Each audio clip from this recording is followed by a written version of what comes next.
యాదాద్రి భువనగిరి జిల్లా వాసాలమ్మరిలో గురువారం ఉదయం మంత్రి పొంగులేటి శ్రీనివాసరెడ్డి పర్యటించారు. మాజీ సీఎం కేసీఆర్ దత్తత గ్రామమైన వాసాలమ్మరిలో స్థానిక ఎంపీ చామల కిరణ్ కుమార్ రెడ్డి, ఎమ్మెల్యేలు బీర్ల ఐలయ్య, అనిల్ కుమార్ రెడ్డిలతో కలిసి పొంగులేటి ఇంద్రమ్మ ఇళ్ల పథకాన్ని ప్రారంభించారు. మొదటి లబ్ధిదారు ఆగవ్వకు ఇంద్రమ్మ ఇల్లు పట్టా ₹1,00,000 చెక్ను తన చేతుల్లో మీదుగా మంత్రి అందించడం జరిగింది.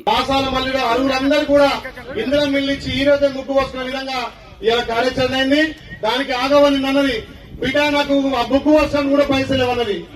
అమ్మా నీకు నేను అప్పిస్తా అని చెప్పిన ₹1,00,000 ఇవ్వాలని ఇస్తే ముగ్గు వస్తూ మరి ₹1,00,000 మా ప్రభుత్వం అకౌంట్ వేయగానే మళ్ళీ ఇస్తానది. మరి ఇస్తుందో ఏం చేస్తుందో ఆగమైతే తెలియదు. గతంలో ఆగమైంది కాబట్టి ఖచ్చితంగా ఈ ఊర్లో దత్తత తీసుకొని అరువులందరికీ ఇల్లు కట్టాలని గౌరవ మంత్రి గారి చేత ఇలా ప్రొసీడింగ్ ఇచ్చుకుంటూ ఆమెకు ₹1,00,000 కూడా విరాళం ఇస్తున్నాం. ఎవరైనా వాళ్ళ తరఫున పెద్దోళ్ళు ఆ ₹1,00,000 తీసుకొని ఆ పీస్పీట్ కట్టియాల్సిందిగా